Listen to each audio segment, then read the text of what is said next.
Hello, welcome back to Med Tweet This Week. I'm Chris the Chiu Man Chiu, bringing you my favorite tweets of the week. And so I have an interesting guest for you today, and I can't wait to share. Catch you after the intro.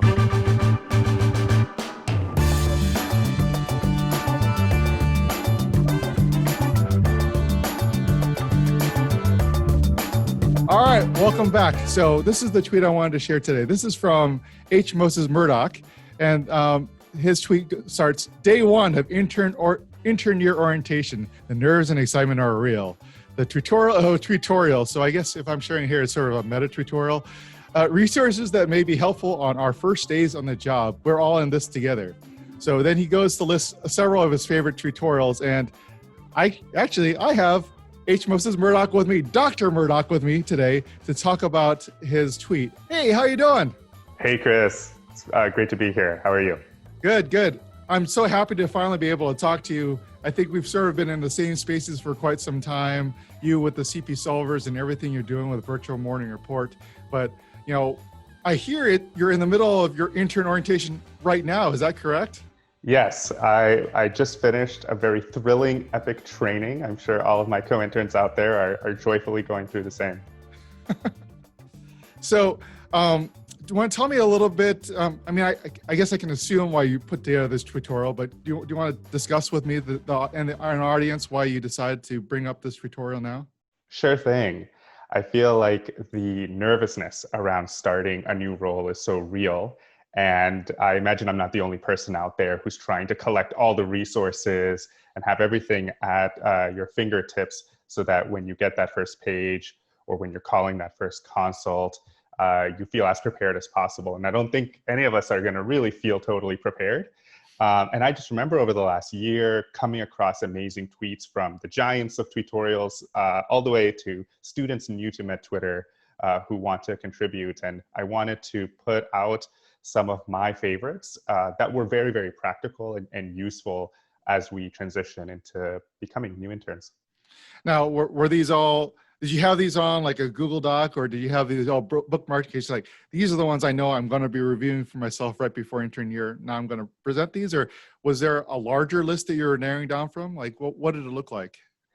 These were all bookmarked. Actually, I remember that one of your tweets from months ago had this great GIF where you had like a hand that was bookmarking something. Yeah. And actually, that's what started me in sort of whenever I found something that I suspected might come in handy down the road, I would just bookmark it. And it had been a couple of months since I'd gone back through and sort of looked at them. And I was inspired leading up to orientation and picked out a handful of those that I would be referencing more frequently, I thought. Cool. You know, for our audience today, were there any specific tutorials that you shared that you really want people to know about? Yeah, you know, and in fact, the first one that I put in the list was one by Dr. Varun Patki, and it's essentially how to call a consult like a pro. And I remember being a third-year medical student, terrified. Half the time, I didn't really know why the consult was being called. I hoped and was just sort of rifling through a bunch of pieces of paper to make sure I had all the data in hand. And what I thought he did really nicely was to give one, very concrete advice, but two, provided a theoretical framework. As one of the CP Solvers team members, now I'm talking about frameworks and everything, and it's driving my family mad. But he really talks about how you go into this conversation, and apologies if this is an oversimplification, but essentially, like, are they helping you with some sort of diagnostic question? Are they helping you with some sort of management decision? Or are you bringing them in to co-manage or take on the role of the primary team with you, or sort of as a handoff? And he had some really nice graphics as part of this tutorial, and it really helped frame in my mind. You know, the question might be some nitty-gritty cardiology question where they'll be citing clinical trials to me, or it might be, I don't know what the diagnosis is, ID, help me. Having that framework in my head, I think, calms some of my nerves, and I would hope will facilitate some of the conversations in the weeks and months ahead. Yeah, definitely can be pretty scary calling those consultants. I think hopefully these are safe spaces though, you know, because mostly when you're calling these consultancies, are usually at academic centers where, you're probably calling a fellow or maybe even a resident who's running on the team. So, they should be able to cut you some slack. But I think also another thing to think about is, if I was the consultant, how would I want someone to talk to me? So I think these are really great pieces of advice. I implore all our listeners, if you are not experienced in doing consults, to check out this tutorial that's being highlighted here. Were there any other big highlights that you want to let us know about? Sure. I think one of the beautiful things about Twitter are that you get insights into other fields. And I think as an internal medicine intern, neuro can be scary. And I know that there's been a focus recently around neurophobia, but also derm. And sometimes it's simply the language of dermatology that can be so intimidating. And something that I heard from my own attendings residents, as well as dermatology colleagues, is simplified language is okay. And the UCSF chiefs have this really beautiful graphic, rational approach to a rash. And they go through the color of the rash, the morphology of the rash, the distribution of the rash, and what are some red flags that should really prompt you to take a closer look and make sure that something more sinister isn't going on. And in that same vein, in this same tutorial, I think something that can give anxiety is procedures, because you don't want to cause unnecessary discomfort to patients. You want them to have good outcomes. And I have a couple of tweets here. Everything as simple as starting an IV, which for some folks can be difficult depending on the situation, all the way down to some of the invasive procedures and the knobs that you have to be turning in terms of event status. The last thing I'll just point out is that often, for me, MedTwitter is a place that I hope to, like a sponge, just absorb information. But often self-care is very important. And there was a phenomenal tutorial by Dr. Kim Soo around skincare in the era of COVID. And I think this was one of those really practical things. I suspect we're all going to be in some form of mask or other PPE over the ensuing months. And making sure that we're taking care of ourselves was a priority. And so I included it in the list. Yeah, that was definitely one of my favorite tweets. It came out just shy of a month or so ago when we all first started, and people were getting like acne all over their face and stuff like that. So I thought it was great. They had some really great practical tips. So you've collected all these resources into a bootcamp document. Yeah. And actually what's interesting is that like many med students, I had grand plans for the end of medical school, and that included all the fun things that people look forward to, but also just the opportunity to explore different electives, and those opportunities quickly vanished, understandably so. And as a result of that, I felt this hole in my education that I wanted to partially fill for myself. And this was a collaborative effort, just kind of going out there, by specialty, what are the different resources that are out there for self-directed learning? And come to realize that MedTwitter is just the tip of the iceberg. There are websites out there that can help you teach vent management. There are websites out there for radiology, for ECG interpretation. And I figured it would be useful to have a sort of a one-stop shop for these different resources. And they're things that I use even to this day, thinking about how I can improve in some specific domains. Excellent. So since I actually have you, as a captive audience, I just want to know, can you tell me about how Virtual Morning Report sort of came about and sort of your role that you played in all this?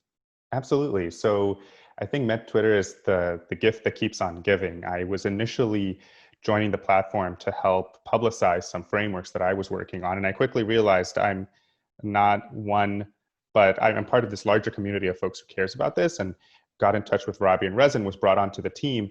And I quickly realized how beneficial it is for learners at various stages of training to get that experience being put on the spot in a very supportive environment, to put their reasoning out there, and then to see how a master clinician thinks through a case, to peek into the mind of someone who just has such a nuanced understanding of physiology, management, and diagnosis. And it was a conversation between Jack Penner, one of the residents out at UCSF, Dan Minter, and myself. And this was before COVID, a couple of weeks before that really took over the conversation. And then what ended up happening was morning reports canceled, noon conferences canceled, and there became this increasing need to have a space to discuss cases. And we really went 0 to 100 over the course of a couple of days. Said, okay, let's just do it on Zoom. And we just went for it. And what's been really beautiful to see is how learners, second-year med students, third-year med students, international students from all over the world are joining, and not only as case discussants, but also as case presenters, really bringing an international sort of flavor to our discussions. And right now, we've expanded into a student-only virtual morning report. It can be scary to put your thinking out there. You open yourself up potentially to a feeling of vulnerability and critique. And so having a space reserved for students has been really important. And the most amazing part of this has been seeing the students then reflect on a case and create their own schema, or create their own graphic, or do a tutorial of their own. And we certainly can't take credit fully for that, but I think it's been inspirational for me, and I hope for others. So what's the future involved with, what does the future look like for Virtual Morning Report? Yeah, I think the big questions on our mind is how do we get people to be as active as possible, active learning over passive learning. Part of that innovation came from the Zoom chat. Which can be a good thing and a bad thing. Sometimes it's a race to the diagnosis, and we want to minimize that and instead promote sort of a more thoughtful, reflective, reasoning approach. But ways to basically roll this out to larger and larger groups of people while maintaining that sort of very active component. And of course, I don't think any of us really know what the various waves of COVID will look like. But inevitably, institutions will resume their conferences in some way or another. And so making sure that we fit in with the rest of the curriculum, whether that's undergraduate or graduate medical education. And of course, I think we all love to do research. And so understanding what are the features of morning reports that elicit those gains in learning, and how we can set up our structures to maximize that learning is something we're really focused on as well. I know you guys have developed over the last several months sort of like the structure and how you want these virtual morning reports to be presented. I guess the question is, I think something that may interfere with interactivities when you have so many people show up, and that whether there are thoughts of breaking it down to, like, especially for our international places where they're on different time zones, whether you want to break them up by East Coast, West Coast, Europe, and then each of them can have their own sort of smaller groups to allow them to discuss, almost and use virtual morning report almost like a branding, sort of like how TEDx and TED always have their little small things, and everyone has their own TED conference. Like, you could have your own, and by putting the branding on more, it means more like there's the quality to the structure that everyone's sort of following, so they know, oh, we're going with the CP Silver's virtual morning report structure, so we know that it's well developed. We know that these are cases that either have been vetted, or this is a structure that we all know and love, or something like that. So just some suggestions from my end. Super cool idea. Yeah. All right, so I'm going to go through and I'm going to review some of my favorite tweets for the week. First, I'm going to share some tweets that Travis Smith was able to share for me from Med Tutorials. These are the highest views of the week. So first, of course, comes as no surprise, Dr. Tony Brew's tutorial, and this time it was on how is caffeine a diuretic. So I think people should really check that out, because I had no idea. So it was great to read about that. Run the list, which will come up again later, I have a feeling. But this was another highly viewed tweet, is their endocrinology episode about hypercalcemia. David Steensma had a hematology tweet story about the confusing nomenclature of myelo. And then Dr. Vikram Dillon had a reflection on virtual morning report number 68 about the Miller-Fisher variant of Guillain-Barré syndrome. So I really encourage people to check that out. Some of my favorite tweets personally from the week, one recently was from my great friends, Justin Burke, Dr. Watto, and Dr. Paul Williams. And they just recently had a publication about the 12 tips for creating a medical education podcast, because that's what we do. So they just had that publication, and a tweet was sent out this week. I'll make sure everyone gets a link to that. And in the spirit of everyone being able to publish, especially about MedEd and about Twitter, Avio Glasser also had a great tweet about her publication with her, Dr. Jaffe and Dr. Brooks, and they were able to publish to tweet or not to tweet. That is the question. This is in conjunction with Dr. Joel Top. They took over like this whole issue of seminars in nephrology, and really I haven't gotten a chance to finish the entire issue, but it's really about the best primer you can possibly think of to look at how Twitter and social media can be used in medical education. I think this is the second time I brought up Dr. Ray, but Dr. Ray was featured in New York Times talking about the impact of social determinants of health. I really encourage people to check out this New York Times article. And then, of course, I'm going to finish off with another tweet from the real Dr. T. So he just has such beautiful narrative stories that he's able to publish on Twitter. I think I must cry every time I read them. So I really implore people to check this one out. This one just came out on the 16th about someone who's working at the gift shop in the hospital. So I really implore people to check that one out. So Dr. Murdock, do you have any great tweets you want to share with us this week? I certainly do, and I will say that I'm still getting used to being called Dr. Murdock. I'm like, wait, are you talking about me? Looking over my shoulder. When I was talking to Dr. Nora a couple of weeks ago after her graduation, she was like, "Oh yeah, but I think it's a good ring to it. It's a good ring." Thank you. I'm still getting used. The first tweet that really caught my eye and I really love was Carol Lau. She has introduced the inflammation thought train, and inflammation is one of those things that seems to come up in every virtual morning report, and I suspect in a lot of patients who present with a variety of pathologies. And what she's done is basically combined the graphics from several of Robbie's inflammation tutorials and arranged them in sort of a narrative form. It's beautiful. It really harkens back to some physiology and is well worth a watch. Run the List has already been mentioned. I've been helping them with their handouts during my 4th year, and they've been putting out a simply phenomenal series of tutorials, most recently on endocrine, and this week they put out one on hypocalcemia. I won't spoil any of the great pearls in their tutorial. I would encourage those to check it out, as well as the linked videos. Recently, they had a phenomenal video of how to do a thyroid exam, and here they've got the famous Fostek sign and Trousseau sign that I think will be a joy to watch.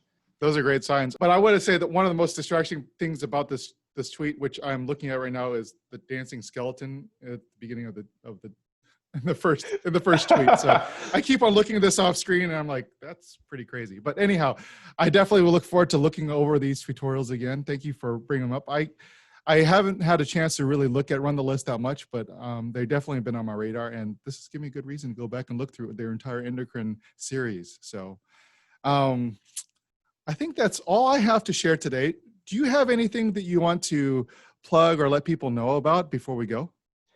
Absolutely. I think the last thing that I will say is that there was a great perspective piece by Dr. Morris and Dr. Loscalzo out of Brigham, and the title is Creating Real Change at Academic Medical Centers, How Social Movements Can Be Timely Catalysts. And I think during this time when we're asking how individuals, groups of individuals, organizations can take active steps in confronting the social determinants of health and in becoming more anti-racist, it's a perspective piece worthy of 5 minutes of your time. And I'll just quote the second to last paragraph here, where it starts by saying, our experience shows that institutional change in healthcare is possible. And I think that optimism, despite the disappointing, distressing, rage-provoking events that have happened recently, really is a call for us all to be active in our own personal lives and as institutions to be the kind of change that we want to see in society. So I would encourage folks to check that out. And you'll give me the link so I can put it below. You know it. Excellent. All right. Well, thank you so much for spending the time out of your intern orientation week to talk to little old me, but it was definitely appreciated, and I really had a great time. Same. Thank you so much for having me, Chris. Well, thank you guys for joining me for another episode of MedFoot this week. I want to make sure that you follow us on our platform. So we now have a couple more platforms in terms of this being a podcast. It's still on YouTube, Periscope, Twitter. Please like, subscribe, follow, comment, and all those other fun things. You guys know what to do. So appreciate you guys following. I'll see you guys in the next one. Bye.